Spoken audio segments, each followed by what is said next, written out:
Korupsi agak sulit diberantas karena pejabat kita takut atasan tapi nggak takut Tuhan.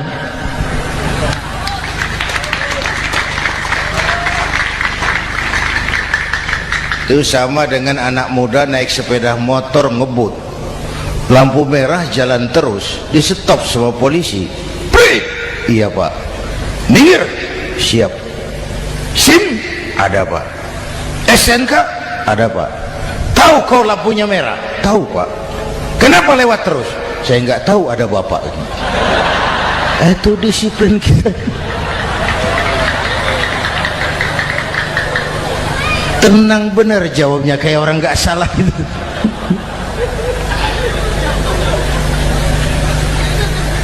Iman.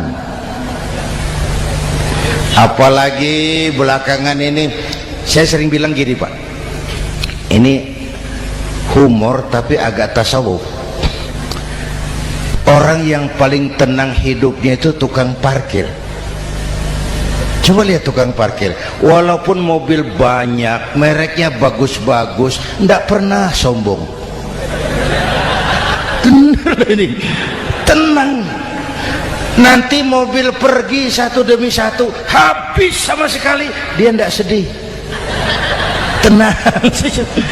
Mobil banyak tidak sombong, mobil habis tidak sedih. Apa rahasianya? Ternyata, nih tasawufnya di sini. Tukang parkir tidak merasa memiliki, tapi merasa dititipi. Wah itu. Siapa saja yang merasa memiliki, bersiaplah kehilangan, dan itu menyakitkan. Tapi kalau merasa dititipi, jabatan, harta, anak, istri, semua titipan, hiduplah seperti tukang parkir. Pertama, titipan tidak boleh bikin kita sombong. Dititipi kok sombong, tidak pantas ya. Pak Zainuddin titip mobil ya, silakan. Yang punya mobil pergi, saya peteteng. Tidak pantas dititipi kok sombong.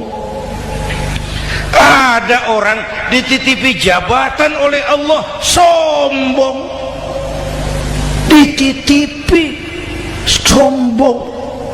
Ada enggak pejabat sombong? Ada, namanya Fir'aun. Itu pejabat-pejabat sombong anak buah Fir'aun semua.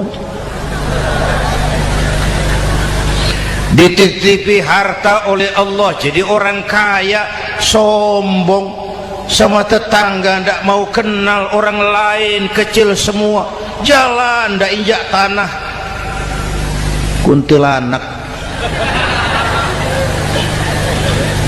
Yang kedua penting, titipan harus dijaga baik-baik. Kalau tidak, yang nitip marah, yang nitip marah. Pak titip sepeda motor, silakan. Waktu diambil sepeda motor, kaca spion pecah, knalpot hilang, bemper hancur, marah enggak yang nitip? Marah. Saya kan titip, kenapa enggak dijaga baik-baik? Dititipi harta oleh Allah, jadi orang kaya, supaya bangun pesantren, bela yatim, santuni yang lemah, pelitnya 17 setan. Yang nitip marah. Dititipi jabatan oleh Allah, isinya korupsi saja, yang nitip marah. Nah, saya mau kasih lihat sekarang, Allah titip Indonesia. Allah titip Indonesia. Hai rakyat, ini Indonesia, aku titip, kata Allah. Sebentar, ada meja mau naik. Silakan Mas. Iklan. Ya, terima kasih. Jangan disangka kalau disediakan air teh pidatonya jadi lama. Dekorasi ini kok. Sampai mana tadi? Hai rakyat, ini Indonesia, aku titip, kata Allah. Ini negara besar dan kaya. Titipan ini ditebus dengan keringat, air mata, darah, dan nyawa. Ini bedanya. Malaysia memang merdeka tapi diberi Inggris. Singapura merdeka diberi Inggris. Indonesia merdeka, keringat, air mata, darah dan nyawa. Ini negara aku titip, kata Allah. Ini negara besar dan kaya. Buminya subur. Di atas perut buminya segala tanaman hidup. Di bawah perut buminya ada gas, minyak, batu bara. Lautnya kaya, hutannya kaya. Kekayaan negeri ini harus digunakan bagi sebesar-besar kemakmuran rakyat. Itu amanat konstitusi. Disalahgunakan, dikorupsi, yang nitip marah. Yang nitip marah. Kalau dia marah, dia suruh makhluknya yang lain negur. Siapa? Merapi. Bromo, anak Krakatau, itu Merapi demo, Pak. Kalau kita rakyat demo, anak buahnya Pak Danres turun. Tapi kalau Merapi demo, siapa yang mau ngatasi? Mbah Marijan. Selesai.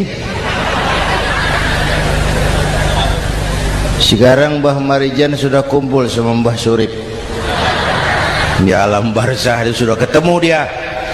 Kata Mbah Surip, tenang Mbah Marijan, tak gendong, aman sudah. Aman sudah.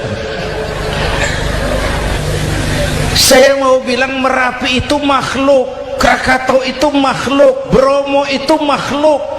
Tidak mungkin makhluk bergerak dengan sendirinya, pastilah ada yang menggerakkan. Maka baik-baiklah sama yang bikin angin supaya bertiupnya sesuai keperluan. Baik-baik dengan yang bikin air supaya datangnya sesuai kebutuhan. Baik-baik sama yang bikin gunung supaya meletusnya pelan-pelan.